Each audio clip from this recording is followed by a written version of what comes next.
Ew. All right, so that's Jay Kaplan. That's Anthony Strait. That's Joe Tufaro playing somewhere in here. I'm Stephen Rabinowitz. I am asking you to vote for more teams to go for two at the end of games. What are you doing, Seattle? And what are you doing, Tampa Bay? You had a chance to win with momentum. That's right. I am here to tell you to make the 2 point conversion great again and not go for it at random times when you are down 8 points and you want to be down six. Go at the right time.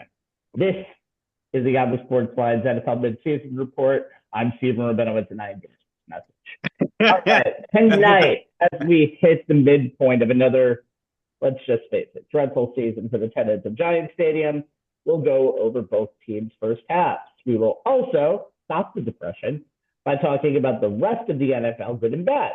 Then we'll get back to the depression and talk about the two locals who ran into a Dodger-sized brick wall in this postseason, and we'll talk about their off seasons coming up and their season reviews.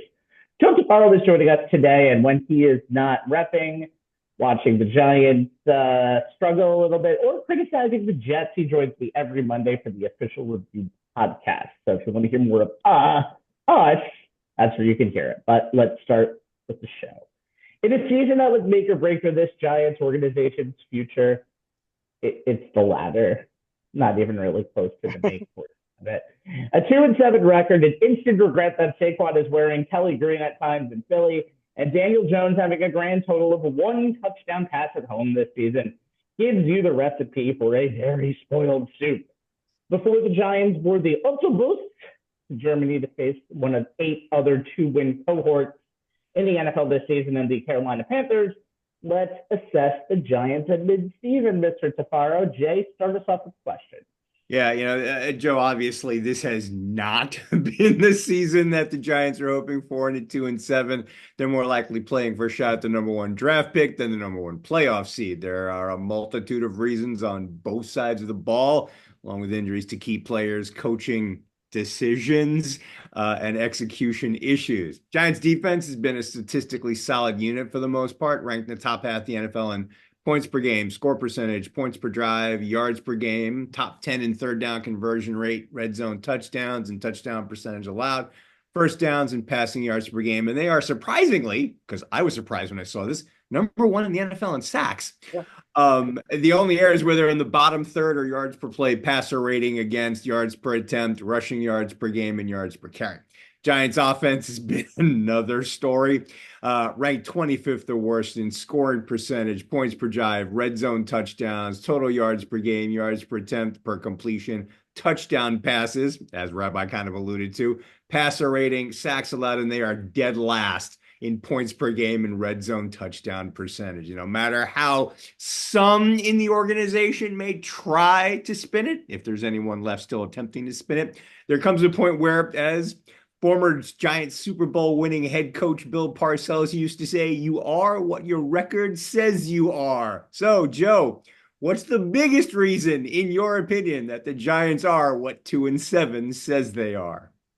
Yeah, well, I think you alluded to some injuries, and again they talked all offseason about fixing the defense, fixing the run defense, figuring out how to get pressure without sending everybody, without doing the Wink Martindale. If I send 10 guys, I'll probably get to the quarterback every now and then, but of course we give up things on the back end. So they've improved greatly on the back end of it, but you lost Malik Neighbors for 2 games. You lost a couple other guys for a few games. You've lost Andrew Thomas now for the season. You lose, you just start to go through this thing again where, you lose some key players. You lose some people who you really think are going to be keys to this whole thing. And, again, when Neighbors came in, we knew how good he was going to be and how good he is going to be. But he plays 3 games and then gets hurt and misses 2 games. And then, so it's still this whole idea. I had somebody trying to pick on me the other day, and you know how well that usually goes over. Not too well. How, Daniel Jones isn't the right quarterback for Malik Neighbors. I'm like, they've played 2 games together. And one of the games he threw to him 18 times.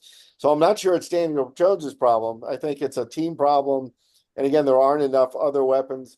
Jalen Hylett has completely disappeared. Obviously, he's not very, somebody said to him, if you remember in his draft process, that all he was speed, that he wasn't a good route runner, that he didn't have a high football IQ, and it's starting to show up because he can't seem to get on the field or do anything special or get open in any way. So I think, and Rabbi and I talked about yesterday is, they're also one of those teams that lost a lot of one-score games.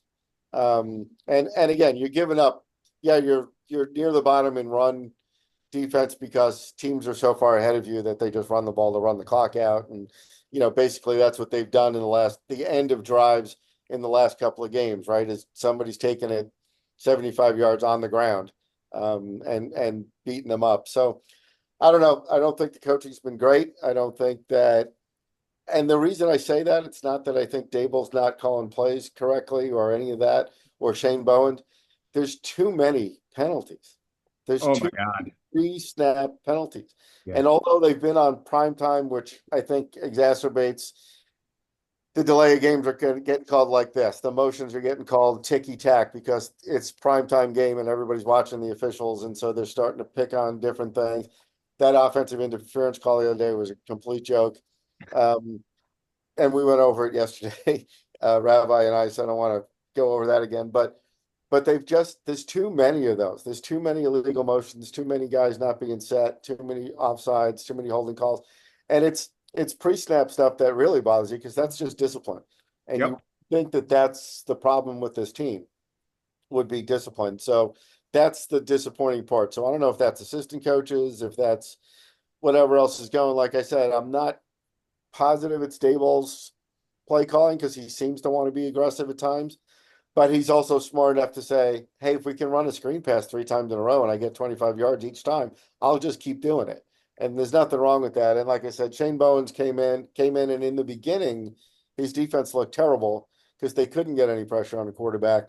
But now they figured that part out. And he does rush an extra guy here and there, but those 4 guys are pretty special up front, and they've figured it out. And now they're getting there a lot, and that's what's keeping them in games. 35 sacks this season, by the way. Yeah, you can sack some of the quarterbacks they've played. They've done a good job, and going to Seattle and winning a game is no joke. They've done some good things, but nobody sees them going on a run and winning 6 in a row. It just doesn't seem possible. So, nope. Anthony, silver lining time.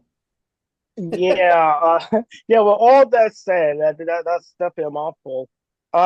It's the silver lining to this giant team, which is going nowhere. Well, I think the silver lining is, again, Neighbors is obviously very good, and he's going to continue to get good. Drew Phillips has been exceptional.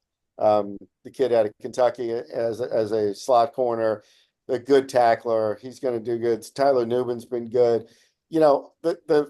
They have some young guys, and all these guys that they've drafted have all played, which is something that they didn't always happen in the past. So they brought in a couple of nice young players that have played well, that are going to go. Johnson looks good at tight end. Now he's starting to get a feel for the NFL. So I think they've got some players that can play. Unfortunately, Banks seems to have taken a step back, and something's wrong there, obviously, personally, seems also. But I think, again, they've figured a few things out. They seem to have figured some schemes out. They figured some things on defense. The offensive line, once Thomas goes out, it's hard to evaluate them, but half of it's been good. But again, it really hasn't been consistent enough to show much. So I'd say the silver lining is, hey, the draft they had is really pretty good. And the draft they had 2 years ago wasn't bad either. So it's a matter of getting all these guys in. But I guess the biggest question, I'm sure somebody's going to ask me sooner or later, I guess the biggest question is, what do you do with Daniel Jones? Do you let him get a superstar in Carolina next year, or do you let him, or do you find somebody else? Is there somebody coming out that you're going to get the number 2 or 3 pick to take? You don't want to be in that position too many times in a row, as we know, but who would you take even at this point, coming out of college? That's truly going to be that good, and again, it's been proven, right? Brock Purdy wasn't top 10, right? And again, I know, Jay, you didn't watch Hard Knocks, but Dable went through it. He said, go through the number one picks for the last 20 years. How many of them were even on the same team or did anything? And it's like 50% of them are on the same team and 25% of them have been successful. And, Mahomes wasn't a number one pick and all these, there's a lot of guys around, but then you see Sam Darnold, who it took him 5 years to figure out how to play the position. But he had that kind of time. They don't give young guys that kind of time anymore because of the salary cap. And you kind of have to build a team around a quarterback that's not making any money. Because once you and by the way, Sam Darnold is still not even close to a finished product. Just had 3 interceptions this past week. So he is a middling quarterback, and this team is going to need a little bit more than a middling quarterback.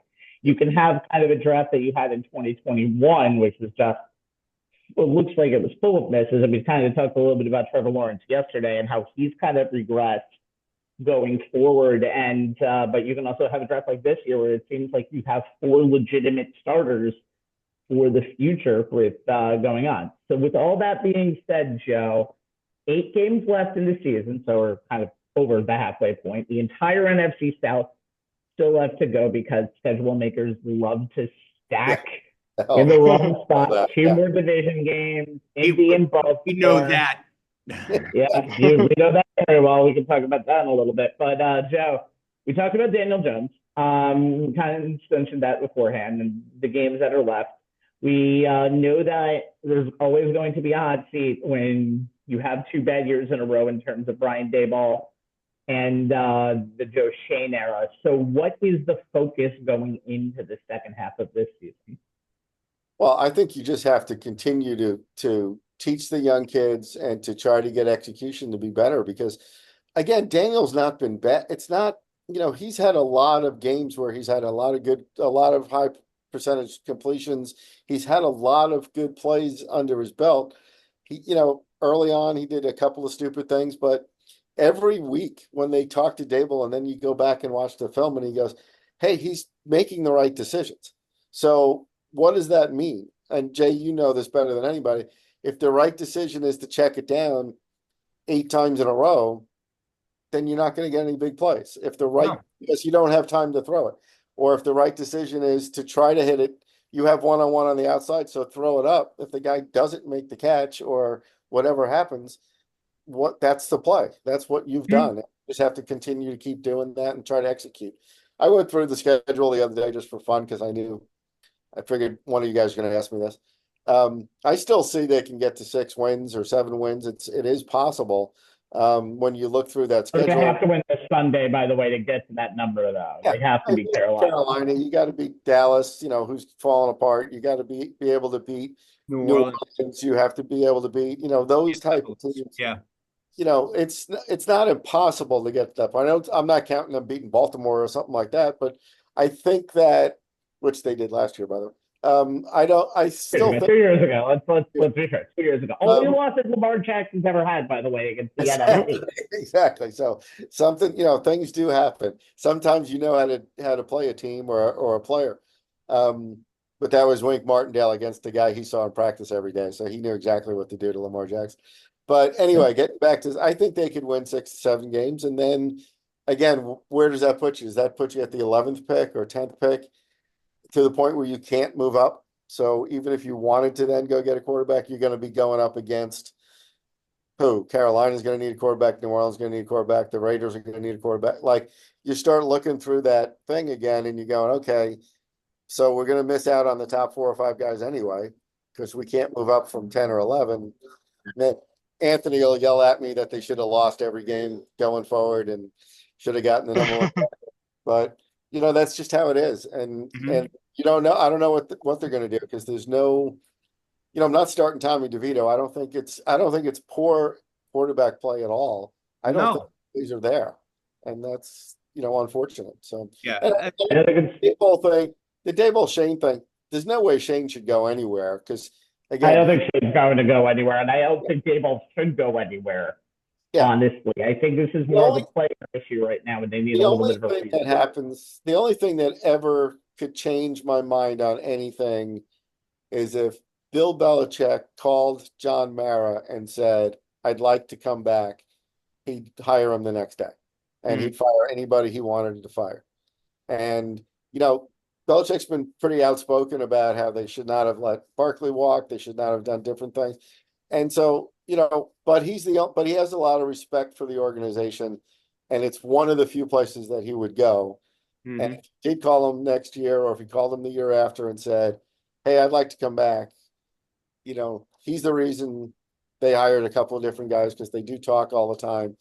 That would be a guy that you would bring back. But then again, you're cleaning house and going his direction and his way, because he only does it his way, just like his predecessor, Mr. Parcells, did want to do it his way, and that's it. So yeah, and it's real easy to for a certain segment of the Giant fan base to look at what Saquon's doing, a couple hours down I-95 and say, and lose their minds about, how could you have let him go? How much better would they be with him there? But just remember, if he's still here, he's essentially playing in the same situation he was in last year. And we talk about Andrew Thomas going down and the domino effect that has on the offensive line.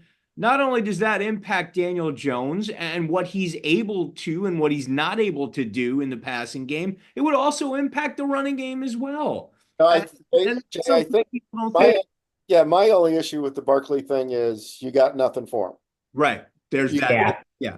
The middle of last year, you could have traded him for something, for a top draft. You could have gotten maybe the second draft pick in the draft. Like, you could have gotten something for him. A day one draft pick wouldn't have been out of the realm of possibility for him. It would have been It would have been a second round draft pick, especially with how running backs have been. Maybe how running backs had been up to that point in value. Depending on when you did it and where they went. I mean, depending on what you did, if you traded him to Buffalo, you would have gotten something. Or if you traded him to Baltimore, who before they signed Derrick Henry, think about everybody where they were last year that needed something, who an immediate guy that could walk in and make an impact like he can because of his will and because of the way he plays. He's in a position right now where he wants to show off that he's healthy, that he can do all this stuff. I don't think he should be doing all these little things like jumping over people backwards, because he's going to get hurt again. Yeah. What are you going to do? Yeah. He's walked off a few times down there where he has to take himself out of the game. And I just think that, again, he's being a little reckless, but again, it's his business. But the only reason I didn't like, again, him leaving the way he left was because you got nothing for him.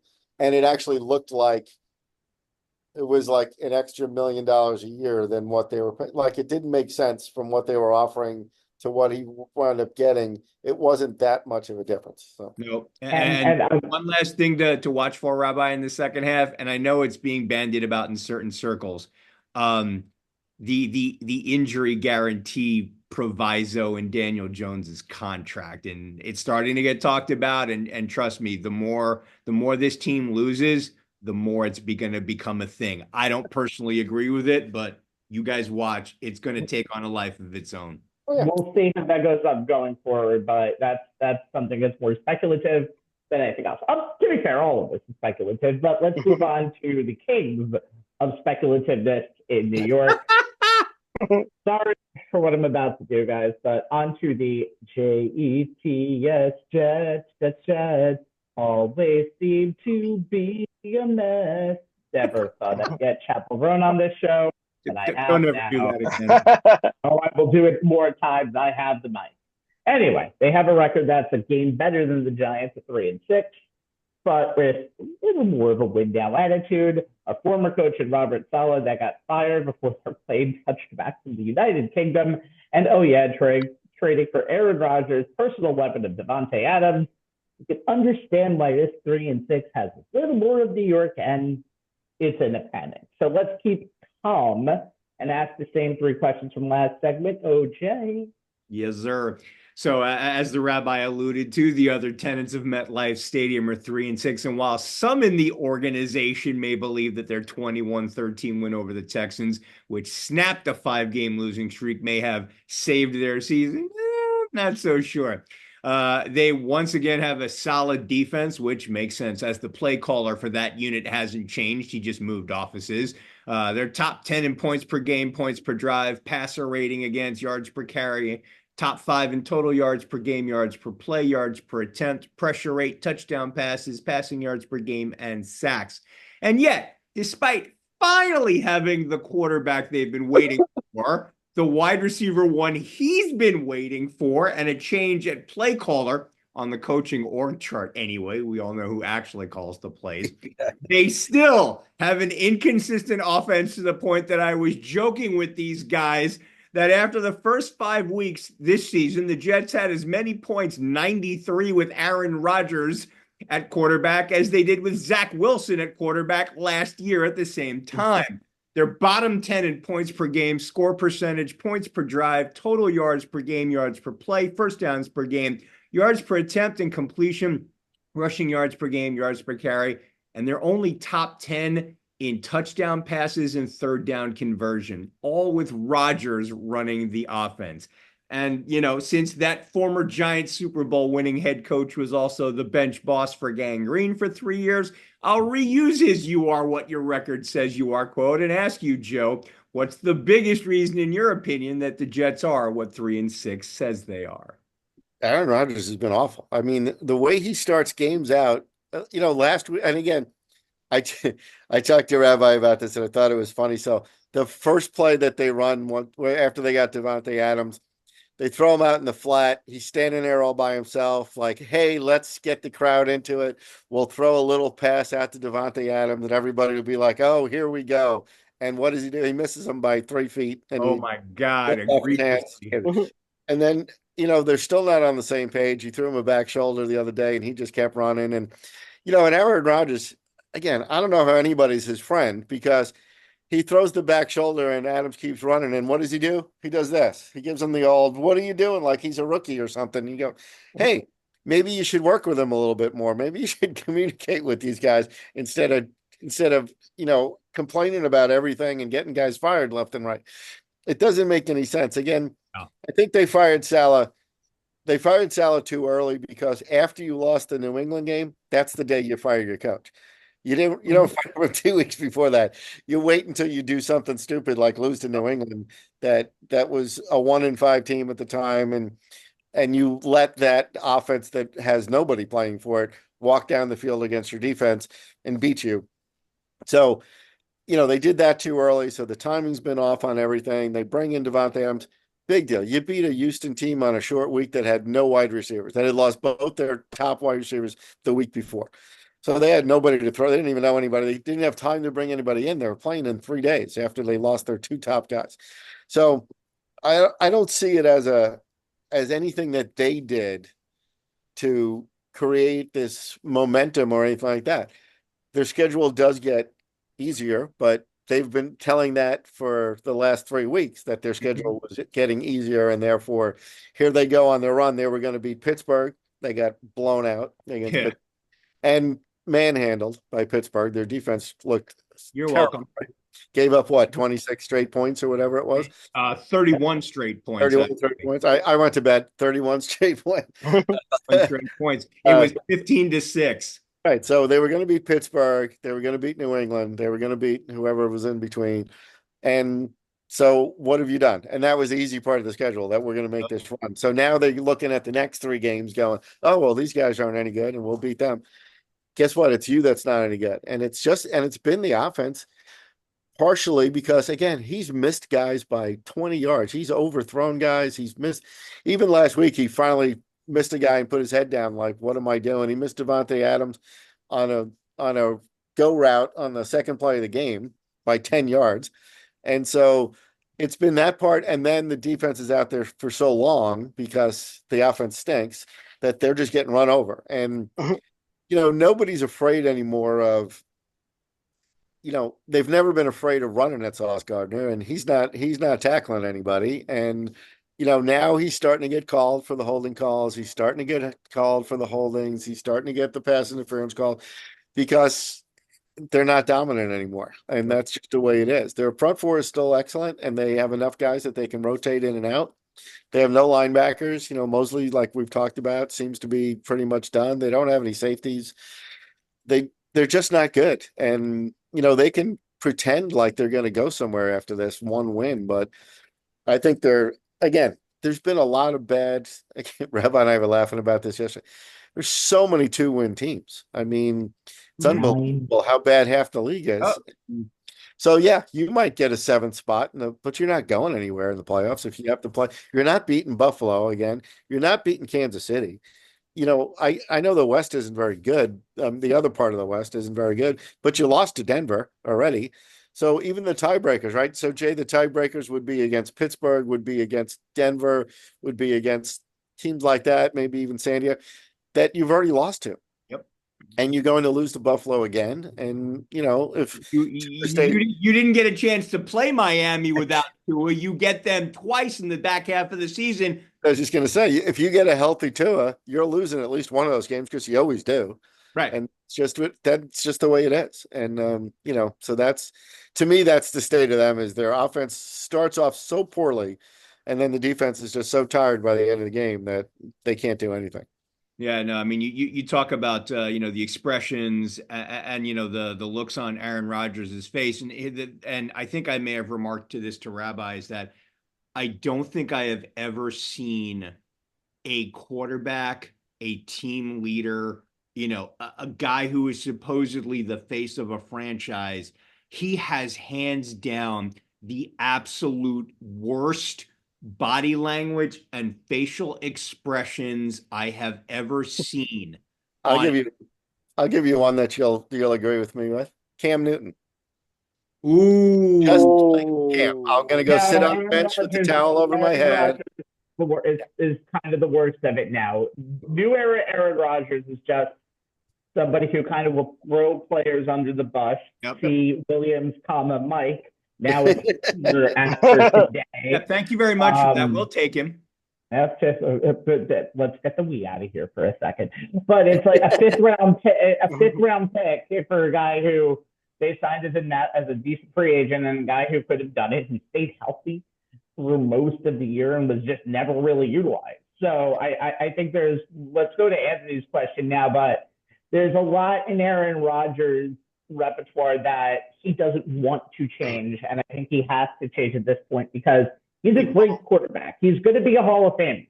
But if he wants to be an upper echelon quarterback that is mentioned as one of the 10 greatest quarterbacks in NFL history, you need to do more because right now, all of this is a black mark on what is a pretty consistent career.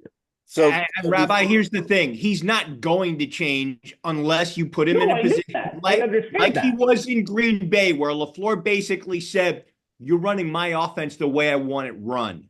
And nobody in this team, in this entire organization, will do that to him. So he's going to do whatever he wants, and it's to the detriment of the entire team. Yeah, but listen, I know Anthony wants to get in here, but before we go to that, just think about what he's actually trying to do. He's trying to do what Tom Brady did, was go to another team and show that it was him, except he only won one Super Bowl. And you left from a coach that was awful in Mike McCarthy that can't get it his own way. So you're not leaving a great organization saying, hey, it was me too. I was contributing to this too. Don't put it all on Belichick. I'm going to show you how I can play this game. Aaron Rodgers left with nothing. He thinks he can bring in all his old buddies and it's going to change everything. But he left the thing where he wasn't successful. He didn't win in Green Bay. They've won once in Green Bay. It's not like they won 5 or 6 times. It was No, they were great in the NFC, but he didn't win the championships, and that's why it was brought here for. So he doesn't even have that same pedigree that he can walk in and go, hey, look at me. We're going to win Super Bowls because I walked through the door. You never won them before. Again, he's not. Let's get Anthony in here before we get off the track. It's pretty much the same question I asked with the Giants. I mean, everything that you, Jay, and even Rabbi has mentioned, that's going on with the Jets, but it's still. I have my opinion on this too, but it's still a silver lining to the Jets season so far. The silver lining is Garrett Wilson is as good as everybody can make him out to be, and probably better if they could figure out a way to get him the ball more. As Bill Belichick says on every Monday night, Wilson. Like, why aren't you throwing it to him all the time? Breece Hall's taking a little bit of a step back. He's good, but I think Garrett Wilson's really good. I think they've shown a couple of different things. They still don't have an offensive line, but maybe the silver lining is that then the circus will leave town next year because you're going to need a new head coach. You're going to need a new general manager. Do you even want Rodgers back at whatever kind of crazy money he's paying? None of his guys are going to want to come play for him anymore. He's going to throw everybody under the bus. There's nobody left. Everybody's retired. God, Cobb's retired. I'm sure Devontae Adams is probably going, get me the hell out of here because this place is crazy. You know, what the silver lining is, maybe the circus leaves town and either Woody sells the team or he gets to the point where he stays out of it. You know, maybe he gets another job with Trump and leaves town and leaves it to his brother to run for a while, because that's where it's going, by the way. But I'm just saying there is a positive to it all going as bad as it did and going up in flames. And maybe you just go back to building a regular team and forgetting about trying to buy somebody from some other team. Didn't work with Favre 15 years ago. It's not going to work with Aaron Rodgers. You just can't do that. And it just doesn't work automatically. It's not an easy fix. And Woody's always looking for the easy fix because he wants to be Mr. Popular at his Hamptons parties and say, I own the Jets. Look how great we are. But they never are. And it's not working. And, you know, him and Jim Dolan are in the same boat. You know, they're the most hated owners in sports. Made the playoffs in the last 14 years. Let's just say that. Yeah, they're not in that same boat. Again, Woody is in his own boat right now that's currently being wrecked on the in the Atlantic Ocean. Speaking of that, I truly think the answer to this question is not answered yet, because if they lose this Sunday to Arizona, the season is 100% over at 3-7, and there's nowhere to go but down. But figuratively, say they win that game, they go to 4-6. They have Indy the week after, a game that was so bad that it got flexed out of prime time. And what do you think happens for the rest of the Jets season? Again, I just look, they're one injury away from losing out for the rest of the year, because they have no depth anywhere except on the defensive line. So they lose another offensive lineman, which they could easily do if Garrett Wilson gets hurt, if God forbid something. You know, Rodgers, they said, I mean, the Pittsburgh guy said, man, he doesn't want to run at all. He said he can't run away from anybody, and he doesn't even want to anymore. So he's going to continue to throw interceptions. He's going to continue to be inaccurate because he's trying to get rid of the ball as quick as he can. And these guys just don't read it the same as they did in Green Bay. And I don't think Devontae Adams is the answer. He's not going to be a one-man team. And even the ball that Garrett Wilson caught was the greatest catch in weeks in the NFL, and he happened to get his shin down. Otherwise, they would have lost. You know, I don't see it getting any better. Even if they play 500 for the rest of the year, again, what are they going to do? That's not something to celebrate or write home about. We know Jet fans will, because if they go on a little mini run and go 4-4, they'll be all excited. But you know, you have to win. What's their record now? 3-3. They're going to basically have to go 6-2 the rest of the way to probably have a puncher's chance at a wild card spot. So you go 6-2, which means you can lose to Buffalo and you can lose to Miami, and that's it. And then you're going to wind up with no tiebreakers because you've already lost to Pittsburgh, Denver, and all the other teams. Yeah, so absolutely right. It's just it's a hard struggle right now for them. And honestly, like I said, I try to find the positive sometimes, but this is an organization that just might need a hard reset. And I think I can compare it. I don't like to compare it to basketball this early in the season, but this is kind of like when the Big Three era in Brooklyn kind of failed. Yep. And I think they have to realize that you have to build this one now from the ground up. You don't get any more mulligans. You have to draft correctly, and you have to use the free agency wisely. Look at what Minnesota's doing. That's the path that they're going to have. Right, and Belichick said, right, Joe, Woody Johnson's process of ready, fire, aim just ain't working. No, and when you have Joe Douglas, who, you know, what you hope he doesn't do, but he seems to have done, is what Gettleman did to the Giants is, hey, this is my last chance. So they get selfish and they go out and they make all these trades and they buy people and they spend contracts and all of a sudden when he gets fired next year, you're in worse shape than you were because he spent all this money that he really didn't have. He's traded away draft picks. He's done a lot of things to try to make his last year something special to get rehired. And now it's going to go up in flames. And he did nothing today, right? They didn't do anything today to help they didn't do anything today at the deadline. deadline. So what's he got? So now he can just go sit there for the next 8 weeks and hope it gets better. But otherwise he's gone the next day. So, the best thing at least they have the silver lining, Anthony, is what the question was, is they can start looking for a head coach as early as they want to.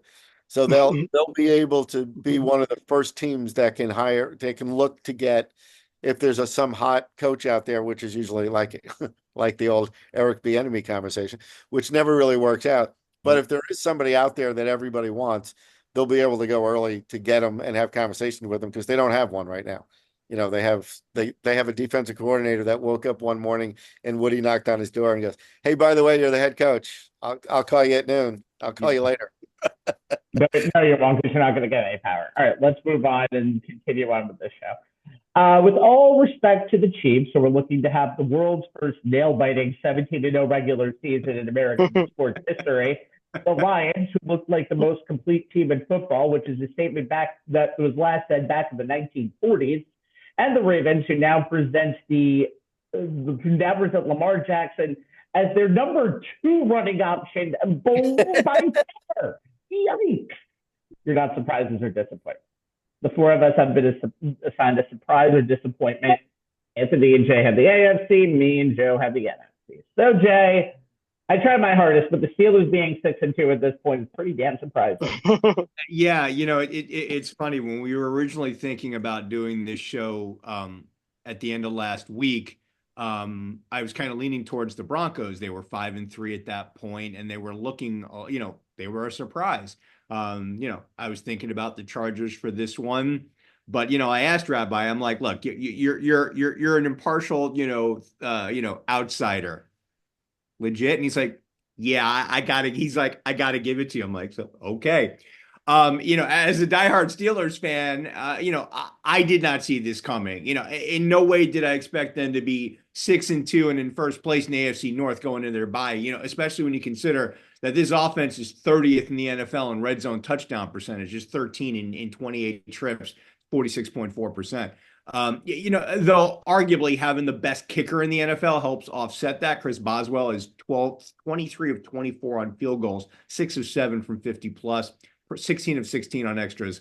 I didn't expect Justin Fields to be as efficient as he was, even within an offensive scheme that was both conservative as hell, yet tailored to his specific skill set. I didn't expect Russell Wilson to come off injury and give the passing game, and by extension, the entire offense, such a huge boost. I knew he would still be capable of dialing up his deep ball, but not like this. I was optimistic that Arthur Smith would improve the Steelers' offense. Granted, after Matt Canada, the bar was really low. But how he's adjusted his scheme and game plan so effectively for 2 different quarterbacks with 2 distinctly different skill sets has been impressive as hell. Fields went 4-2 with a 66.3% completion percentage. Yeah, he only averaged 184 yards passing per game, only 6.9 yards per attempt, but he had 5 touchdown passes against only 1 interception. His passer rating, best of his career, 93.9. And he also, use of his legs, 55 carries, 231 yards, 5 rushing touchdowns. He's still second on the team in rushing yards, and he leads the team in rushing touchdowns.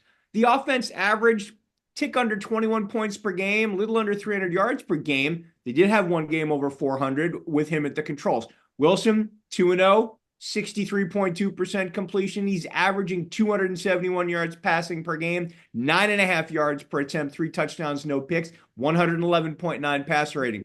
The offense has averaged 31.5 points per game and 417.5 yards per game with him at the controls. Granted, small sample size. Najee Harris, he's thrived in Smith's offense. He's rushed for over 100 yards in each of the last 3 games. Steelers are 8th in the NFL, averaging 138.1 yards per game on the ground, 8 rushing touchdowns. I knew the defense would be its usual self. They haven't disappointed. haven't been as overwhelmingly dominant as they've been in the past. But when the offense is an actual full partner, maybe they don't have to be. They're number one in the NFL in red zone touchdown percentage. They've only allowed 24 trips inside the 20, 9 touchdowns, allowed the second least in the NFL. It's 37.5 touchdown in the red zone rate. Third best in the NFL in points per drive. Best, fourth best in percentage of drives ending in scores, least amount. 28.2. Second best in the NFL points per game, only allowing a little under 15. They allow just a little under 91 yards rushing per game. That's number 4. They're fifth at averaging allowing just 4 yards on the per carry. Ironically, they've struggled in pass defense. They are 21 in the NFL, 219.8 per game. They allow 64.1% completions. That's 13th. Surprisingly, they're 22nd in the NFL with sacks, with just 19, and they're 15th in pressure rate, 23.1. Though they are 6th in quarterback hits, and they've allowed just 8 touchdown passes. They're allowing a passer rating of just 79.4. That's 5th best. TJ Watt's been TJ Watt, 6.5 sacks, 10 tackles for losses, 4 forced fumbles.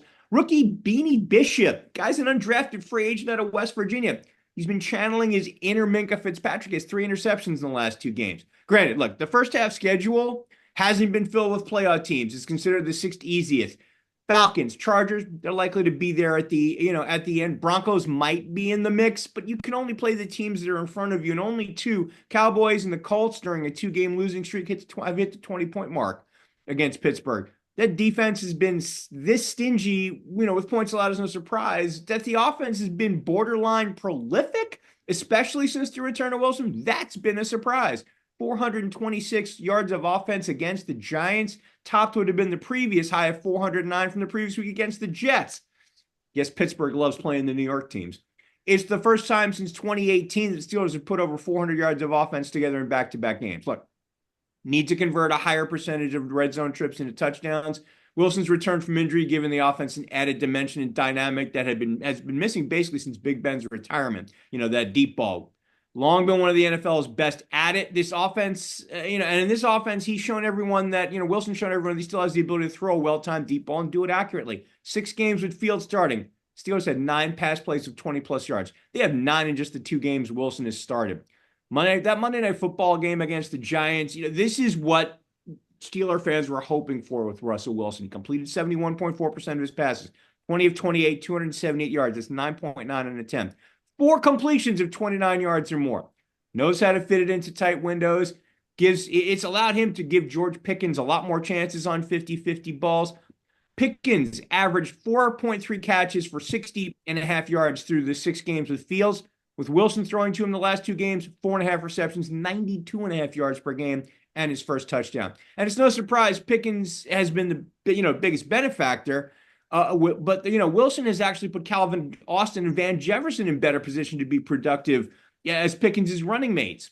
First 6 games with Fields, Austin, 10 catches, 167 yards and a touchdown. Jefferson, 8 for 62. Last 2 games with Wilson, Austin has 4 catches for 90 and a score. Jefferson, 6 for 77 and a score.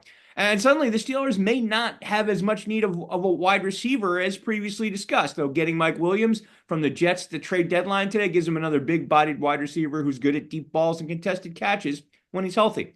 Second half schedule will be the NFL's 7th toughest. They start with a trip to D.C., followed by 4 straight division games, then a 4-game gauntlet of Philly, Baltimore, Kansas City, and Cincinnati to close the season. Look, but if Russell Wilson continues to play like this, the running game continues its upward trajectory, 166.3 yards per game and 4.9 yards per carry over the last 3. Boswell in the defense, and Danny Smith's special team units continue to make big plays, then the Steelers could give the Ravens a legit run for the AFC North crown, and that would not be a surprise. It'd just be the standard. And as Yins all know, the standard is the standard. Great. Have to hear that again. I will have to say this, though, in terms of what I've seen with the Steelers this year. I'm very curious to see what happens. I know you and I have talked about it, Jay, endlessly, about Russell Wilson kind of going out on his own with his history of being kind of a guy who wants to cook a lot more. And Tomlin saying, I'm the chef here. I provide the groceries for you. You do your thing, but you're going to listen to me. And that's going to be so good. So far, so good. Let's see what happens with this bye Yep. week and see if everything gets together. It's a tough matchup with Washington coming up Oh, on yeah. Sunday. Anthony, you're giving you too much positive on this show. Let's have you tell us who the disappointment is in the AFC so far. Lots to choose from. You know what? My disappointment is going to be the Jacksonville Jaguars. And think about Yes. this. And think about this. Last season they started 8-3, and since then they have really lost. They've lost what now four. They've lost. Give me a second. I'm all over the place. They are 4-14 in the last 18 games, including this past Sunday, the loss against Philadelphia. Now, here's the thing: they were 3-14 just a few seasons ago in the Urban Meyer. Doug Peterson comes in. They go 9-8. They win a division. They get a playoff win. And they reward a young quarterback, Trevor Lawrence, with a big contract this past offseason. Now, fast forward this year, Trevor Lawrence has not played well at times. He threw 2 interceptions against Philadelphia. His quarterback his passer completion percentage is only 61.3%. His passer rating is 87.9. His wide receivers has dropped passes. Granted, Christian Kirk is top wideout is done for the season. Evan Engram does what he does best, just be a great dump off target, but nothing else. But also keep this in mind too: the Jaguars have struggled on third and short situations. The league average for converting on third downs is 53% of the time. The Jaguars only pick up the first down on third and short 36% of the time, 36.5% of the time, which is 4 point lower than the league average. They were 1-8 against Philadelphia in those similar situations on Sunday, in a game that the Eagles couldn't do. This Sirianni couldn't do enough to get that game away, even if he had an instruction manual for it. But the offense has struggled, but the defense has not done this as shown either. And they are one of the few teams that has allowed 27 or more points in 4 games. They've actually lost in the 7 games. They lost 5 games by 1 possession or less. I mean, by 1 possession games. This is a team that Shad Khan gave the vote of confidence, but we all know in NFL terms that's a kiss of death. And unless the Jaguars pull out a 2022 and finish strong and somehow squeeze to the playoffs, it's going to be I can see it's definitely be wholesale changes in the coaching staff during the offseason. And the questions surrounding Trevor Lawrence, especially after last season where he struggled throwing throwing 14 interceptions compared to just 8 2 years ago. And this season he's only thrown 6 interceptions compared to 11 touchdowns and barely 2,000 yards. But a lot of that bad offensive line, receivers injured, maybe holding the ball too long as well. But you can expect wholesale changes in the offseason. Doug Peterson right now, I hope he got his resume pretty much put together. By the way, he lost to a team that put a stadium of him right outside, put a statue of him right outside the stadium. So if that's not a bad sign that things with Doug Peterson is not going well, that's one of them. The standard is not the standard currently right now in Jacksonville. They are definitely not playing the elite way that they were about 2 seasons ago. My show. So I knew you were going to say it, so I decided to take that away from your nose, from under your nose. I will say this though, from what I've seen of Trevor Lawrence, it's a shock at this regression in year 4 for him, and I think it's going to be an interesting reboot for this team because they can't really go anywhere with that large contract. Me and Joe were talking about this on Monday. Joe was definitely on this when we were talking about this. Jacksonville is a team that looks a shell of like the team that won that playoff game back in 2023. Yep. Okay. So for the surprise of the NFC, it's the team that the Pittsburgh Steelers are playing on Sunday, the Washington Commanders. 4-13 last season. I expected them to be a little bit better. I did not expect them to be this much better. 7-2. And really what you've seen over these past few weeks, just these past few weeks, there was a time a couple of weeks ago, the game against Cincinnati, after that against Arizona, they didn't punt for almost 2 games entirely. And this is a team that has just been converting They are 100%, by the way, this year on fourth downs, which is insane to me. And just the way Jaden Daniels is playing, he's pretty much locked up rookie of the year. He just plays like a veteran, and it's shocking to see. I know Daniels has had a little bit of time in college, coming from Arizona State and then to LSU, and he was not really that much of a, it was really a blip on the radar until the season when he won the Heisman. But what he has provided for this team is really just a way to use all of what Cliff Kingsbury has been teaching him. And this has been a reclamation project really for Kingsbury as well, really having the keys, because Dan Quinn obviously will take care of the defense and take care of the coaching, and having the keys to really take a lot of talented weapons on this Washington squad. The running back position, very good with Brian Robinson Jr. and Austin Eckler. Wide receiver position, if you have Terry McLaurin in there and Zach Ertz, who is timeless as ever, going to win a lot of games. Because again, what I like to say is there's these like 50-50 balls, and I was about to say this is George Pickens. McLaurin and Pickens are the ones that can also get the 25-75 balls just because of the way that they are built. And that's what I love about this team. But what I've actually enjoyed about this team more is how they've won these last 2 weeks. The game against Giants, kind of a struggle a little bit. They kind of had to use more of their rushing using Austin Eckler because Robinson was out. And Jaden Daniels made some key throws to McLaurin when he needed to. The week before, obviously it took a Chicago player having to turn his back on the play itself, but they executed the Hail Mary perfectly and winning that game. This has been a dream season for Washington, the second season post Dan Snyder. Dan Quinn, is there any other coordinator leaving a team in Dallas, watching that team fall apart and watching how he's doing as the head coach of Washington, finally getting a second chance as a head coach? Is there any way that Dan Quinn's departure has changed the balance of the NFC East entirely? It's insane.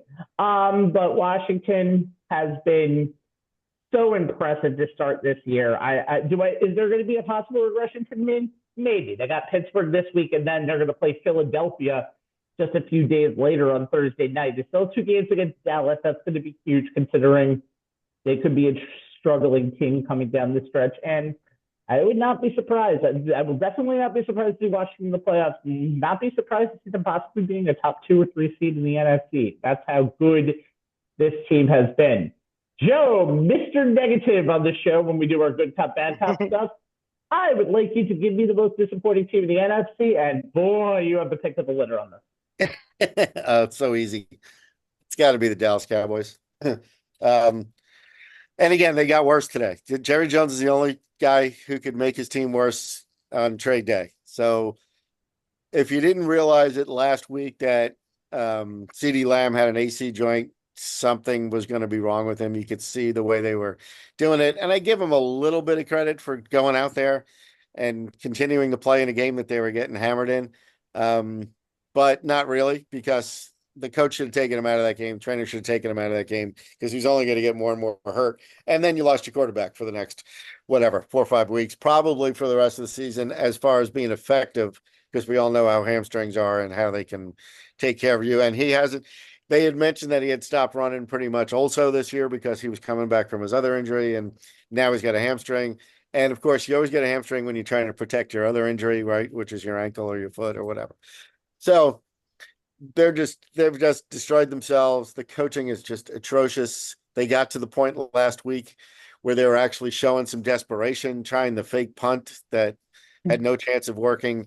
Wasn't even close to happening. It's only desperation if it works, though. It's desperation when he looks at the. If it doesn't. When he looks at the iPad and then throws it on the ground, you kind of know that he was throwing up a prayer and he's trying to do whatever he can to save his job because he knows he's gone. He knows he's done. And again, you're at this point with them, and we have this thing about which team needs a hard reset and what are they going to do? So now here's another team. You've got what was the number, Rabbi? 70% of their salary cap is in two players. It's about half, but it's still half the two players next year in the next 2 years that are now both hurt, and one of them so one of them is going to be on a decline in their quarterback, and now you're going to have to find a new coach. Okay, you don't have a GM to fire. At least that's helpful. So you're going to have an owner that's going to be out there again, and they do so well in the draft. It's amazing how well they do in the draft. They must have some pretty good scouts that go out there. But again, why would you even bring Micah Parsons back at this point? Why would you bring some of these guys that are hurt back at this point? Just let it go. Sing Kumbaya, lose the rest of the games, figure out what you're going to do going forward, because it's going to take a lot to fix this team in the next couple of years. Because like you said, you owe all this money, and no one's going to take Dak Prescott off your hands anymore. And if CeeDee Lamb's hurt and he's out for the rest of the year because of his shoulder, who knows how effective he's even going to be. But again, now you're going to have Trey Lance, or you're going to have Cooper Rush figuring out how to run an offense with no running game at all. Nope. So, and Zeke's like, okay, I thought this would be fun coming back. I guess I'll just leave on my own. I just won't go to practice anymore, and maybe they'll just cut me and I can go this week, which got him suspended on that. Yeah. So like, what's the point at that moment? And he's kind of said, okay, we don't need to do this. So they have nothing at this point. And again, I wouldn't bring back the guys that they lost early. I would just play off the string. I'd let Prescott rest. See if you're going to bring, because again, why you signed him the week before the season started made absolutely no sense at all. See what he was going to do. He had a really good year 2 years ago. You let him play out his contract last year, and he kind of took that little step back. And then again, he's been hurt. You don't give the guy the money now. That didn't make any sense at all. Let him figure out this year and see where he's going to be. See if he's still on the team at the end of the year before you go ahead and do that stuff. It made no sense to go ahead and sign him. Again, I don't mind signing CD. I think it's great because he's a really good player, but he's also a guy that has to enjoy playing with the quarterback, who has to be involved in everything. He's not just a guy that goes out and runs his routes and plays well. He's not a Jason Kelsey. He's not a guy who's going to figure out a way to get open on every single play. He wants to do what he wants to do. And this team is just a disaster at this point. And again, they'll still get talked up in the offseason and all that stuff, but they're going to wind up nowhere. I mean, the division is between Washington and Philadelphia at this point. And Great. And I can't wait until they play the Giants, beat them on Thanksgiving in Dallas. That'll be fun. Be Trey Lance. One of the highest rated games, by the way, when they had it 2 years ago, and probably going to be one of the lowest rated games now. By the way, but see, ratings don't mean anything in that case because it's just on, right? Like it's Thanksgiving, so the game it's still being on. It doesn't show you who's actually watching the game. It just shows that it's on somewhere. So it'll be on. But also, one thing that I wanted to say too, and I've said this before a couple of times. In the year where the running back became very, very important to get, the Dallas Cowboys did not get that message whatsoever. Nope. And that's why they are where they are right now, because you need a good running game to even survive in the NFL. And a lot of teams have that. The Dallas Cowboys have negative 20,000% of that right now. It's really no issue. Okay, Joe, we're going to get you out on this last thing. I want to kind of build on that, what we talked about before. Let's talk about the trade deadline. Guys, did you get robocalled this week for a political candidate? Well, it could be worse. You could be a GM of a crappy NFL team, probably to be fired soon, being bothered by a contending GM to play Let's Make a Deal. Let's examine that. The trading deadline polls close today at 4 p.m. Eastern. No ballot counts by hand needed. We don't need to go stop the count or anything. We can just continue on. Joe, we talked about it beforehand. I know we didn't really prepare too much for this, but in your mind, I know Dallas didn't make a good deal and stuff. What teams needed to kind of sell, in your opinion, going into this trading deadline? Because I know a lot of the good teams that we're going to talk about later on got better when it comes to picking. But what kind of interests you the most of inactivity in this trading deadline? I guess, even though they found some way to send Mingo to somebody, that didn't make quite that. There was probably a shock. By the way, they it for a fourth round. They sent him to Dallas, and they did it for a fourth round pick for a guy that was a second round pick that had I think one pitch in his NFL career. That's Jerry Jones playing chess against himself and losing. Yeah, so exactly. So what does that look like when that phone call comes in and you're all looking at each other going, what? They want what? They want us to send who for what? And then they were probably so shocked that they didn't even do the trade right away. I think the only one that I read today that I guess I didn't really think of, it would never have entered my mind was, didn't somebody need Jadeveon Clowney? Couldn't somebody use Jadeveon Clowney for the last 8 games to play third downs only? Because that's where he kind of is at this point. And again, if you are a team like Indianapolis or a team like teams like Carolina and stuff, you need to get rid of guys that you're paying a lot of money to that are not going to be here in 2 or 3 years. And he certainly is not going to be there in 2 or 3 years. There's no use having him. You could have gotten at least something for him, a 5th or 6th round pick somewhere down the road that would have made more, and you could have cut your salary and things of that nature. So I thought that was interesting. Somebody brought that up to me and said, how does he not get traded? And I was like, all right, there's my answer for tonight, because I really didn't have anybody else in there that I thought had to be traded. But since Mike Williams went, then it made sense. So Joe, I mean, you talk about, Jadeveon Clowney, and there was a thought that, there were going to be more than just one defensive end, one edge rusher moved today. Are you surprised that Ojulari wasn't moved to a team looking to improve their pass rush? Oh, not only because I'm not, and only because Thibodeau's hurt, and so he's been playing. He fills a need at this point. You still need to put this again. They're losing by 4 and 5 points a game. They're not getting blown out. It's not that the season's over. It's not, let's start throwing guys away.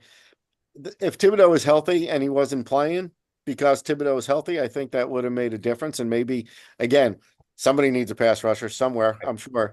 So yeah, I would say that would have been one guy from our side that if he had gone, it would have made sense.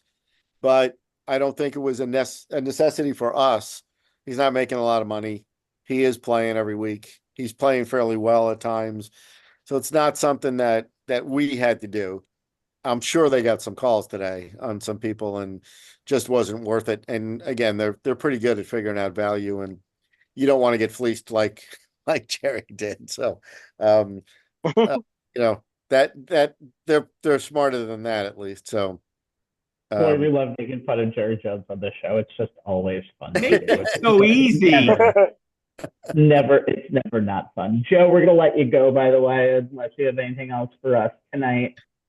No, nothing. It's always fun getting on here and doing this with you guys. It goes by pretty pleasure, quick, sir. And I will talk to you guys. Playoff season starts in high school this weekend, and I'll have plenty of stories. So we'll talk to you later. Always a pleasure. And remember to save me one of those stories, by the way, for the banquet that you're going to tomorrow that we talked about on Monday as well when we do our show next week. Yes, I did go toy shopping today because it's so much fun to pick up some gag gifts. So I'll share all of those with you next week. So. Awesome. Thank you, Joe, for joining us tonight. See you, Joseph. See you guys. All right. So we just had Joe talk about the trades that were made. Let's talk about a couple that were made. I'll start with the ones that were made today. 2 of them in particular that I wanted to notice about. I know, Jay, you don't think the Washington move moves the needle for me, but it kind of does for me, getting Marshawn Lattimore, because that's the one with the most trade assets that was actually being brought up. New Orleans actually got a decent haul of a 3rd, a 4th, and a 6th. Really? I didn't realize there's that much draft capital involved. Well, there's a couple of things for that. First of all, Washington, that's probably one of their poorest spots out there, their pass defense. It's been a defense that's been improving. It's about a middle of the pack defense and something that could easily be better.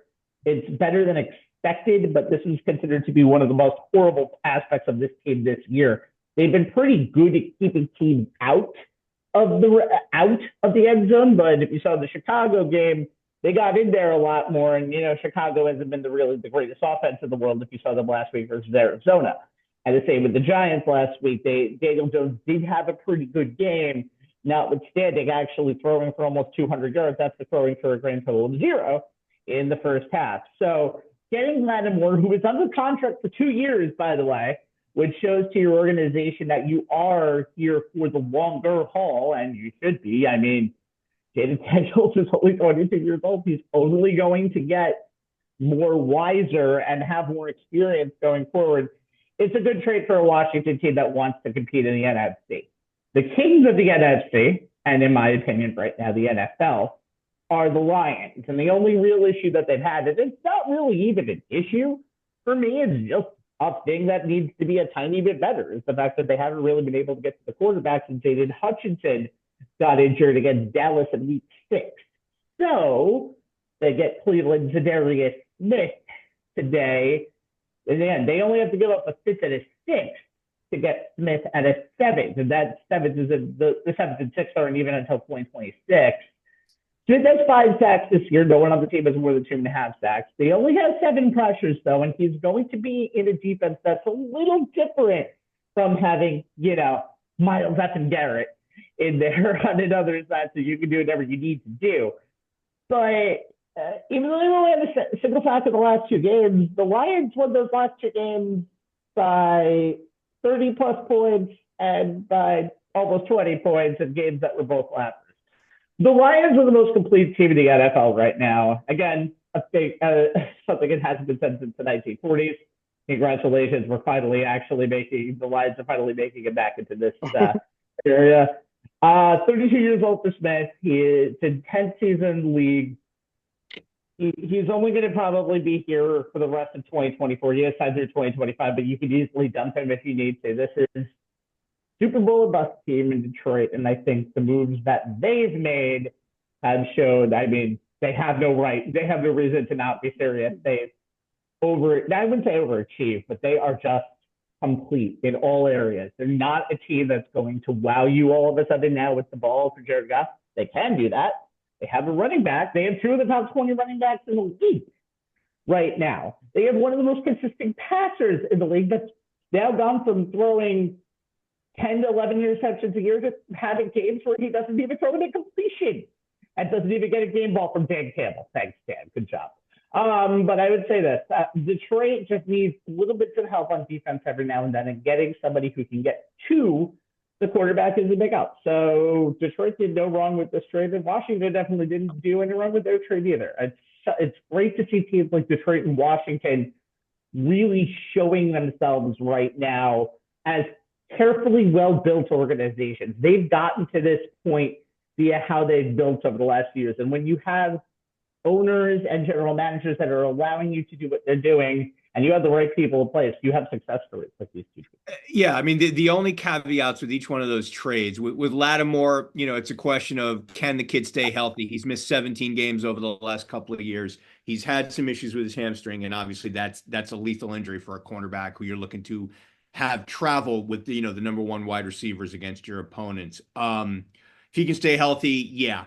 As far as Smith, he goes from, as you said, being the Robin to Myles Garrett, Batman, to being the guy where the protections on the offensive line are going to be focused on stopping him. He's not going to have the benefit of having those blocking schemes pointed elsewhere. So how he responds to being the primary focus of the pass protection schemes to ward off pass rushers will be interesting to follow.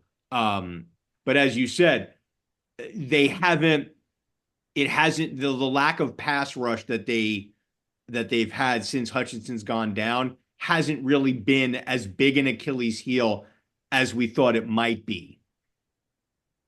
But again, it's just because everything else that they've been doing has been so crisp so far this year. It's a well-oiled machine right now, and one of the better teams in the league. All right, Jay, since you've been talking so little, let's continue to talk now about DeAndre Hopkins and how he can improve Kansas City. We've already done that a little bit. Yeah, the Kansas City Chiefs are the NFL's only remaining undefeated team now at 8-0 after their 30-24 overtime win over Tampa Bay on Monday Night Football.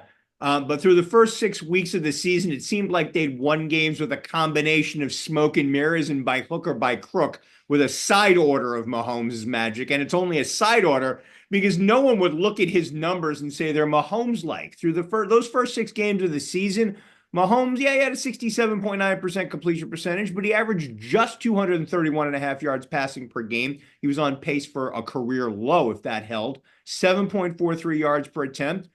With 6 touchdowns against 8 interceptions. He was on pace for the first negative touchdown to interception ratio and the lowest touchdown percentage versus highest interception percentage of his career if things had held. Not to mention he was on pace for a career low 82.5 passer rating. Then ahead of the Chiefs' Week 7 AFC West matchup against the arch-rival Raiders, GM Brett Veach acquired wide receiver DeAndre Hopkins, whose resume includes 5 Pro Bowl selections, 3 All-Pro selections, and 7 1,000-yard receiving seasons from the Tennessee Titans to fill a glaring need and a gaping hole in the Chiefs' offense as injuries have sidelined Mahomes' top 3 wide receivers. Juju Smith-Schuster with a right hamstring, Marquise Brown with a left shoulder, and Rashee Rice with a right knee, leaving the cupboard pretty bare, as evidenced by the Chiefs' other receivers combining for just 5 receptions on 12 targets for a measly 44 yards against the 49ers in the week prior to the trade. Now, Mahomes waited a whole week. Hopkins, with barely any knowledge of the playbook, had just 29 snaps, 2 receptions on 3 targets for 29 yards in the win over Vegas before fully deploying his new weapon to beat the Buccaneers.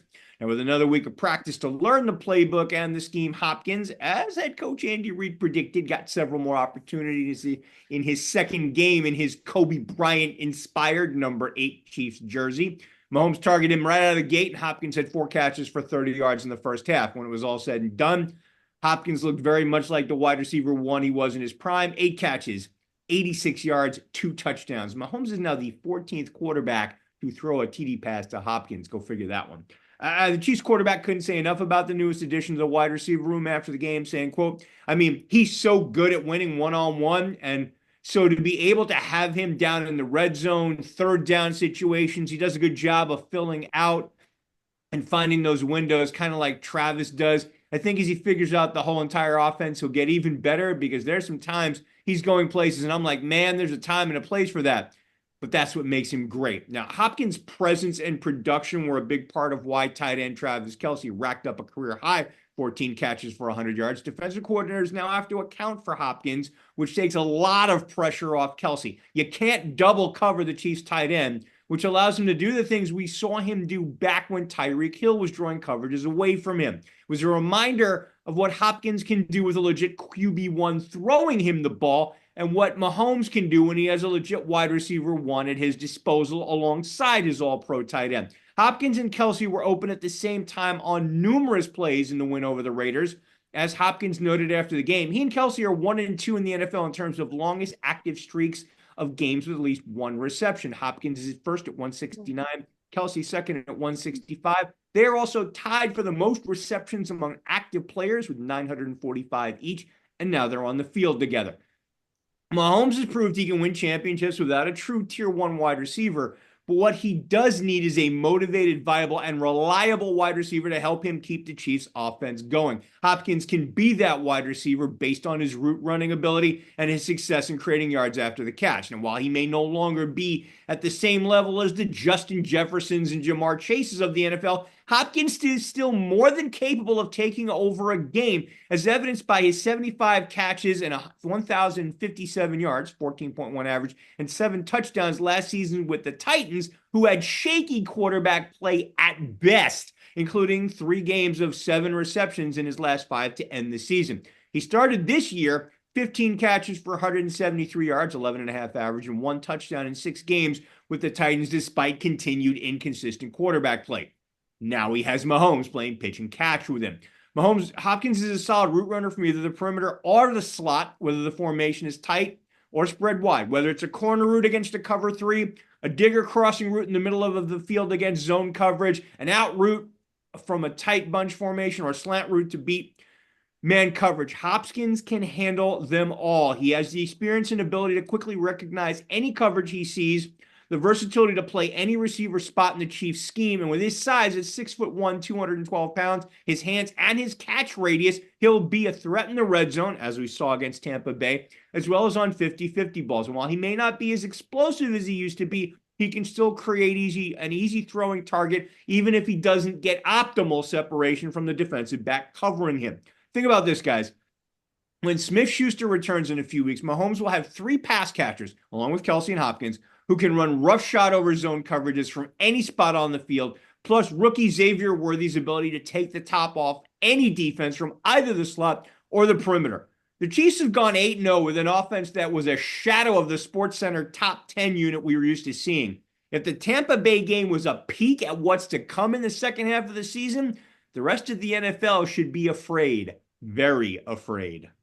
And not to mention that, by the way, it has nothing to do with the argument of the wide receivers. They're getting numbers from Kareem Hunt that they never even got in the Patrick Mahomes era. In fact, he's already rushed for more yards this year in 5 games than he did last year for Cleveland in 15 games. And they still have Isaiah Pacheco possibly coming back later on. So Kansas City is a mystery wrapped inside of an enigma, and they're going to be playing 1-score games until the day we die, but we'll see what happens. That Week 11 game against Buffalo should really tell if this team may even have a run at 17-0 this year, and it's not far-fetched. All right, Anthony, with all of that said, Amari Cooper actually asked another player 2 weeks ago what the play route was and then scored a touchdown. I think he's very happy to leave Cleveland and head over to Buffalo with Josh Allen. Yeah, for the Browns, they got back 2025 third-round pick and 2026 seventh-round pick.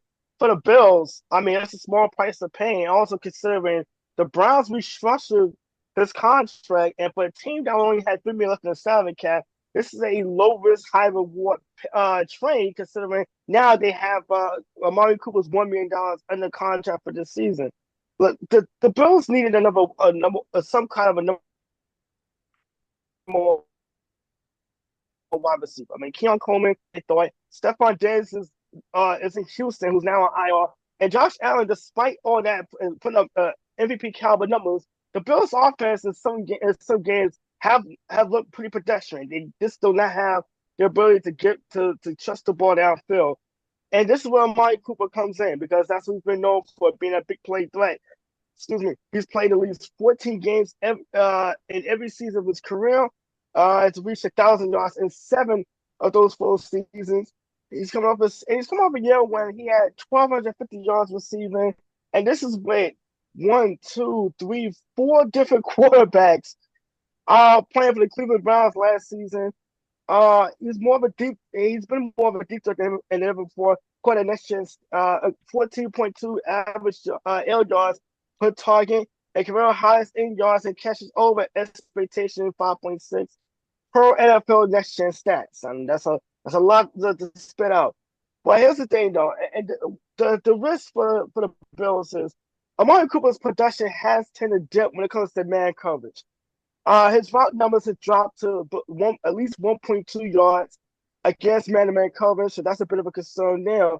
And the question is going to be,